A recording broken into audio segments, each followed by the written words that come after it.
아직 이적 시장이 많이 남긴 했지만 최근 들어서 김민재 선수에게 관심을 보이는 구단이 크게 두 구단으로 압축되고 있습니다. 어제도 로마노 기자가 어떤 이야기를 했냐면 맨유와 뉴캐슬이 김민재에게 큰 관심을 가지고 있고 김민재의 바이아웃은 7월부터 유효합니다 라는 이야기를 했어요. 계속 로마노 기자도 맨유와 뉴캐슬을 김민재와 연결시키고 있는데, 그러다 보니까 김민재가 맨유와 뉴캐슬 중에서 어떤 구단과 조금 더 어울릴지 이걸 좀 더 살펴봐야 될 것 같거든요. 그런데 일단은 지금까지 김민재 선수가 너무나 이적을 잘 해왔다고 평가를 받는 게 뭐냐면 김민재의 장점이 잘 발휘될 수 있는 구단들을 잘 선택해왔습니다. 일단 지난 시즌에 페네르바체에서 김민재가 어떻게 뛰었는지를 살펴보면 페네르바체에서도 거의 원백에 가깝게 뛰었거든요. 페네르바체가 3백을 쓰거나 아니면 4백에서 김민재 선수가 왼쪽 센터백에서 뛰었는데, 그때 당시에는 3백을 쓸 때는 좌우 윙백이 높게 올라가고 여기에 더해서 좌우 중앙 수비수까지 올라가서 굉장히 공격적으로 하는 전형이었고요. 그러다 보니까 김민재가 이 넓은 공간을 혼자서 커버할 때가 많았습니다. 그리고 4백일 때도 마찬가지였는데 기본적으로 좌우 풀백이 높게 올라가고 여기에 더해서 오른쪽에 있는 오른쪽 중앙 수비수가 약간 올라가서 수비형 미드필더처럼 플레이하기도 했고요. 오른쪽 풀백이 과감하게 올라가면 약간 오른쪽 측면을 커버해주는 이러한 역할을 맡았어요. 그러다 보니까 포백을 쓸 때도 김민재 선수가 페네르바체에서 좌우 측면 혹은 뒷공간을 엄청나게 많이 커버를 해야 됐습니다. 그런데 여기서 좋았던 건 뭐냐면 김민재 선수는 라인을 높게 끌어올리는 팀에 조금 더 어울리거든요. 김민재가 워낙에 압도적인 피지컬과 스피드를 갖추고 있다 보니까 수비 뒷공간을 크게 열어두고 라인을 과감하게 끌어올려서 경기를 할 때 김민재가 수비 뒷공간을 완벽하게 커버를 해주면서 이 김민재의 피지컬 능력이 훨씬 더 돋보일 때가 많거든요. 그래서 페네르바체에서도 어떤 경기를 살펴봐도 김민재 선수가 눈에 띄었고요. 그리고 나폴리로 이적할 때도 페네르바체에서 뛰었던 게 엄청나게 큰 도움이 됐었는데, 어떤 게 있었냐면 페네르바체에서 애초에 포백에서 왼쪽 센터백을 맡기 때문에 나폴리에서도 쿨리발리가 떠났을 때 쿨리발리가 포백에서 왼쪽 센터백에서 뛰었기 때문에 왼쪽 센터백을 찾고 있었고, 그때 마침 페네르바체에서 김민재가 왼쪽 센터백으로 뛰고 있으니까 그래서 나폴리가 김민재에게 더욱 큰 관심을 가졌던 포인트가 되기도 했었죠. 그리고 나폴리로 와서도 나폴리라는 팀을 정말 잘 선택한 게 뭐냐면 결국에 나폴리에서도 좌우 풀백 마리오 후이나 디로렌초는 오버래핑을 하든 혹은 언더래핑을 하든 공격이나 미드필더 싸움에 가담을 할 때가 많고요. 여기에 더해서 라흐마니까지 전방 압박을 위해서 올라갈 때도 많았어요. 그러다 보니까 김민재 선수가 애초에 나폴리가 라인을 많이 끌어올리기 때문에 수비 라인 뒷공간을 혼자서 커버할 때가 많았었고, 여기에 더해서 짝으로 출전하는 라흐마니의 존재도 매우 좋았죠. 사실 라흐마니도 양발을 쓰고 김민재도 양발을 쓰기 때문에 김민재가 상황에 따라서 공격적으로 올라가면 이때 라흐마니가 뒷공간을 커버해주고, 그리고 김민재가 내려올 때는 오른쪽으로 내려와주는, 이렇게 자연스럽게 스위칭이 되기도 했었거든요. 그래서 나폴리에서도 이번 시즌 김민재 선수가 나폴리 경기를 보면 어떤 경기에서도 눈에 띄었던 게 일단 라인이 매우 높고요. 그러다 보니까 김민재 선수가 수비 뒷공간을 완벽하게 커버할 수가 있고, 여기에 대해서 김민재가 조금 더 공격적인 수비를 할 때는 옆에 라흐만이라는 존재가 있기 때문에 김민재 선수가 또 마음 놓고 올라가서 압박을 할 수도 있었어요. 그러다 보니까 이번 시즌 김민재 선수가 역시나 지난 시즌과 비슷하게 매우 넓은 활동 반경을 보여줍니다. 페널티 박스 안부터 하프라인 위까지 올라가고 거의 경기장 전체를 돌아다니거든요. 이런 것처럼 김민재 선수는 자신의 피지컬과 스피드를 살리기 위해서는 수비 라인이 높은 팀에서 훨씬 더 돋보이는 선수입니다. 그런데 때마침 맨유와 뉴캐슬은 프리미어리그 내에서도 수비 라인을 많이 올리는 팀이거든요. 그렇기 때문에 이 두 팀 다 전술적인 성향만 봤을 때는 매우 적합한 팀들이다 라고 할 수가 있겠는데, 먼저 맨유를 살펴보면 김민재가 맨유에 갔을 때 가장 큰 장점은 리산드로 마르티네스와 바란, 이 두 자리에서 김민재가 모두 뛸 수 있다는 부분이 가장 큰 장점이죠. 기본적으로 현재 맨유는 리산드로 마르티네스와 바란이라는 주전급 센터백이 두 명이 있거든요. 그런데 여기에 더해서 김민재까지 오면요, 사실은 김민재가 이제는 이 두 선수의 백업의 역할을 하거나 로테이션의 역할을 하기에는 김민재가 이번 시즌 보여준 퍼포먼스가 사실 엄청나거든요. 유럽 전체에서도 김민재보다 뛰어난 센터백이 없다고 할 수 있을 정도로 김민재가 잘했잖아요. 그렇기 때문에 아마 맨유도 고민을 많이 할 텐데, 여기서 김민재가 양쪽 다 뛸 수 있다 보니까 리산드로 마르티네스가 나올 때는 김민재가 오른쪽 중앙 수비수로 나오면 되고, 반대로 바란이 오른쪽 중앙 수비수로 나올 때는 김민재가 왼쪽 중앙 수비수로 나오면서 어떤 위치에서든 김민재를 한 자리 선발로 출전시켜 놓고 그 옆자리의 파트너를 바꾸면서 경기를 운영할 수가 있습니다. 최근에 레알 마드리드가 이런 방식으로 경기를 운영하거든요. 밀리탕, 알라바, 류디거 요 3명의 선수가 있기 때문에 일단은 밀리탕을 한 자리 확보를 해놓고 그 옆자리에 알라바와 류디거를 번갈아 가면서 쓰고 있어요. 이제 그런 것처럼 맨유도 김민재를 한 자리 고정시켜 놓고 그 옆자리를 리산드로 마르티네스로 바꾸던지 아니면 바란으로 바꾸던지 이렇게 계속 변형을 줄 수가 있다. 그리고 전술적으로도 보면 사실 에릭센이 한 칸 올라가고 이때 루크쇼가 중앙지역으로 좀 들어와주고 여기서 약간 3백이 되면서 변형 3백을 사용하는 게 최근에 맨유의 전술이잖아요. 그러면 여기서 리산드로 마르티네스 자리는 훨씬 더 공격적으로 올라가줘야 되는 자리거든요. 왜냐면 루크쇼가 중앙으로 들어와서 인버티드 풀백의 역할도 하지만 루크쇼가 결국에는 풀백이기 때문에 안쪽으로 들어올 때도 있지만 오버래핑을 해서 공격적으로 도움을 줘야 될 때도 있어요. 그러다 보니까 루크쇼가 올라갔을 때 이때 리산드로 마르티네스가 올라와서 미드필더 싸움도 도와주고 전방 압박에도 좀 가담을 해주는 이러한 플레이 때문에 이번 시즌 리산드로 마르티네스가 맨유에서 굉장히 중요한 선수였거든요. 그런데 이 역할을 사실은 김민재 선수가 나폴리에서 훨씬 더 잘했죠. 나폴리에서도 김민재 선수가 과감하게 올라가면서 전방 압박에 도움을 주고 그러다 보니까 나폴리가 김민재가 올라와서 압박을 해주니까 훨씬 더 강한 전방 압박을 할 수가 있었거든요. 그런 것처럼 김민재가 약간 왼쪽 센터백으로 뛰었을 때는 루크쇼가 올라갔을 때 카세미르의 옆자리를 올라와서 커버해줄 수도 있고요. 조금 더 올라가서 전방 압박에도 가담을 할 수가 있습니다. 그래서 김민재 선수가 이번 시즌 보여주는 히트맵을 보면 하프라인을 넘어서도 엄청나게 많이 올라갔거든요. 이렇게 올라갔다는 뜻은 김민재가 전방 압박에 과감하게 가담을 하고 있다는 뜻이니까 리산드로 마르티네스 대신 뛰었을 때도 김민재가 충분히 잘할 수가 있고요. 여기에 더해서 바란 자리에 뛸 때도 마찬가지입니다. 요 바란 자리는 사실 리산드로 마르티네스가 약간 올라갈 때도 있고요. 완비사카도 결국엔 풀백이니까 공격에 왔다 갔다 하면서 가담할 때가 있거든요. 그러면 이 바란의 역할은 뒤에서 뒷공간을 커버하는 역할에 가까워요. 그리고 아마 김민재 선수가 이 역할에 훨씬 더 잘 어울리죠.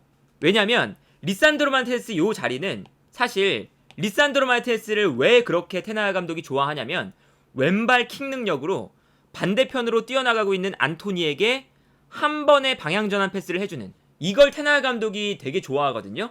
물론 김민재 선수가 지난 경기도 볼 수가 있었지만 롱패스를 정말 정확하게 뿌려주는 선수예요. 그런데 결국에 김민재 선수는 왼발로 주기보다 아무래도 오른발로 뿌려주는 롱패스가 훨씬 더 정확합니다. 테나하 같은 감독들이 왼발 센터백을 선호하는 이유가 있는데 왼발로 볼을 처리하면 오른발로 접고 처리하는 것보다 한 타이밍 빠르게 반대편으로 전환 패스를 줄 수가 있어요. 그렇기 때문에 왼발 센터백을 고집하는 건데 그렇게 생각해보면 김민재 선수가 리산드로 마르티네스 대신 출전하는 것보다 바란 자리에서 뛰는 게 테나하 감독이 그리는 훨씬 더 좋은 방향성일 수도 있습니다. 이렇게 되면 사실 이번 시즌 나폴리가 과감하게 라인을 올릴 수 있었던 건 그냥 뒤에 김민재라는 존재, 압도적인 수비수가 한 명 있기 때문이거든요. 그래서 나폴리도 그냥 모든 선수들이 올라가고 김민재 한 명을 두고 전방 압박을 하는 형태가 나왔었는데 맨유도 마찬가지죠. 리산드로 마르티네스와 완비사카가 올라가서 전방 압박에 가담을 하면요 거의 모든 선수들이 전방 압박에 가담을 할 수가 있거든요. 그리고 이 전방 압박이라는 것은 결국엔 이 전방 압박의 강도도 중요하지만 숫자 싸움을 얼마나 많이 가져가느냐 이게 되게 중요해요. 전방에 당연히 선수 숫자가 많으면 전방 압박을 더 잘할 수가 있는 거거든요. 그래서 나폴리가 전방 압박을 잘했던 건데 테나하 감독도 전방 압박을 매우 좋아하는 감독이다 보니까 김민재라는 압도적인 센터백이 한 명 있다면 여기서 과감하게 모든 선수를 올려서 전방 압박을 할 수가 있는 이런 전형을 만들 수가 있는 거죠. 그리고 여기서 김민재 선수가 늘 그렇듯 페네르바체에서도 그랬고 나폴리에서도 그랬고 그냥 이 뒷공간을 완벽하게 커버해주면 그러면 맨유에서도 김민재 선수의 역할이 매우 중요해질 수밖에 없습니다. 물론 바란도 저 뒷공간을 잘 커버하는 선수긴 하지만 이번 시즌만 놓고 보면 김민재 선수가 훨씬 더 수비 뒷공간을 잘 커버했고요. 여기에 더해서 저 넓은 뒷공간을 커버하는 게 바란한테는 약간 부담스러웠어요. 왜냐면 바란이 부상을 애초에 많이 당하는 선수이기 때문에 넓은 공간을 커버하려면 스프린트 횟수가 많아질 수밖에 없거든요. 그런데 이 스프린트를 하다가 바란이 부상을 당할 때가 종종 있죠. 그래서 바란이 있더라도 바란을 한 시즌 내내 풀로 활용할 수가 없습니다. 그러다 보니까 김민재가 최후방에 있다면 맨유에게는 아주 큰 도움이 될 것이다 라고 볼 수가 있겠고요. 그리고 뉴캐슬도 마찬가지입니다. 뉴캐슬은 이번 시즌 에디하우 감독이 변형 3백을 쓰고 있거든요. 트리피어가 약간 올라가고, 이때 덴번, 보트만, 파비안 셰어 3명의 중앙 수비수를 기용하면서 약간 오른쪽으로 한 칸씩 밀려 나오죠. 이러면 덴번, 보트만, 파비안 셰어 3백이 만들어지거든요. 여기서 사실은 김민재 선수가 어떤 자리에 들어가도 잘할 수가 있습니다. 그리고 특히나 뉴캐슬의 3백에서 가장 큰 문제는 뭐냐면, 뉴캐슬이 에디하우 감독 체제에서 라인을 매우 높게 끌어올리는 이러한 전형을 취하고 있거든요. 그런데 여기서 뉴캐슬의 문제는 뭐냐, 덴번, 보트만, 파비안 셰어 이 3명 중에 수비 뒷공간을 완벽하게 커버하는 압도적인 스피드를 가진 선수는 없어요. 그렇기 때문에 뉴캐슬이 이번 시즌에 수비를 잘하긴 했지만, 그 수비를 잘했다는 게 전방에서 압박을 잘해서 수비 뒷공간으로 패스가 넘어오지 못하도록 하는 걸 잘했고요. 수비 뒷공간으로 패스가 넘어왔을 때는 약간 수비 라인이 불안해질 때가 종종 있었거든요. 그래서 다음 시즌 뉴캐슬은 스피드가 압도적으로 빠른 센터백 1명 필수적으로 필요한데, 여기에 적합한 선수가 당연히 김민재죠. 그래서 사실 김민재가 어떤 자리에 뛰어도 다 주전 자리를 차지할 수가 있는데, 특히나 뉴캐슬에서는 마치 맨유에서의 리산드로 마르티네스처럼 패스 줄기를 주도하는 선수가 오른쪽 중앙 수비수인 파비안 셰어거든요. 그렇기 때문에 이 전술적인 측면에서 파비안 셰어는 굉장히 특별한 역할을 맡고 있어요. 파비안 셰어가 올라가서 볼을 배급하는 역할도 잘하고, 특히나 파비안 셰어도 반대편에 있는 선수에게 롱패스를 뿌려주는 걸 잘하거든요. 물론 김민재가 이 위치에서도 롱패스를 뿌려주는 걸 여기선 오른발로 뿌려줄 수가 있으니까 잘할 수가 있고, 여기에 대해서 김민재 선수도 볼을 배급하는 역할을 잘하지만, 파비안 셰어의 역할을 에디하우 감독이 굉장히 중요하게 생각한다면 김민재가 중앙에 뛸 수가 있는데, 보트만도 아무래도 뉴캐슬이 B클럽으로 나아가는 과정에서 핵심 선수로 키우고 싶어하는 선수이기 때문에 보트만을 한 칸 왼쪽으로 배치하면서 덴번을 약간 벤치로 내리고 보트만, 김민재, 파비안 셰어 이런 3백을 구성하는 게 뉴캐슬에게는 훨씬 더 이상적인 3백이 될 수도 있죠. 왜냐면 보트만도 볼을 배급하는 역할을 잘하거든요.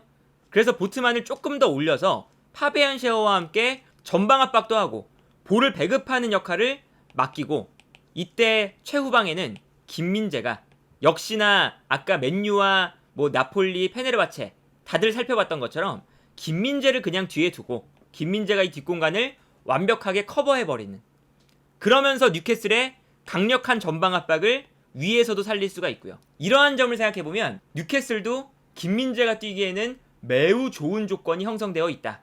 그래서 사실 전술적으로 보면 맨유나 뉴캐슬이나 김민재가 갔을 때 매우 뛰어난 플레이를 할 수가 있는 팀들이고요. 그리고 이 두 구단의 장래성을 살펴봐도 너무나 좋죠.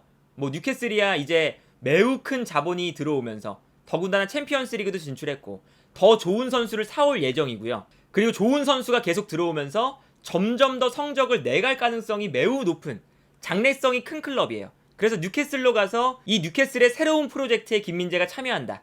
이것도 매우 좋아 보이고, 그리고 맨유 같은 경우도 워낙에 글로벌한 구단인 동시에 맨유가 이제는 테나흐 감독이라는 퍼거슨 감독의 후계자를 찾으면서 이번 시즌 첫 시즌 만에 트로피를 들어올렸죠. 그러다 보니까 맨유도 이 테나흐 감독을 중심으로 한 이 맨유의 화려한 역사를 재건하는 그러한 프로젝트가 착실히 진행되고 있거든요. 그러니까 김민재 선수가 맨유로 가서 맨유의 새로운 세대를 열어내는 그러한 선수로 역할을 할 수도 있고, 어떤 구단을 가든 사실 전술적으로나 아니면 팀의 장래성이나 여러 가지 생각해봤을 때 모두 다 좋다. 그러니까 이건 뭐냐면 그만큼 김민재 선수가 이번 시즌 너무나 뛰어난 활약을 보여줬기 때문에 이렇게 장래성도 밝고 좋은 팀들이 김민재를 원하고 있다.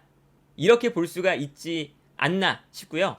어떤 팀들이든 김민재가 지금까지 잘해왔던 것처럼 자신에게 알맞는 좋은 팀을 찾아가지 않을까라는 생각이 드네요. 이번에 새벽의 축구 전문가와 스코브 안데르센이 함께 하게 됐습니다. 스코브 안데르센이 AC 밀란의 공식 파트너거든요. 그래서 AC 밀란하고 콜라보레이션하는 한정판 컬렉션 시계를 출시를 했습니다. 이 시계가 어떤 거냐? 이런 거예요. 우리 지루가 또 광고를 하는 이 홈페이지에서 AC밀란 컬렉션을 들어가시면 이렇게 AC밀란 컬렉션 시계를 구매를 하실 수가 있어요.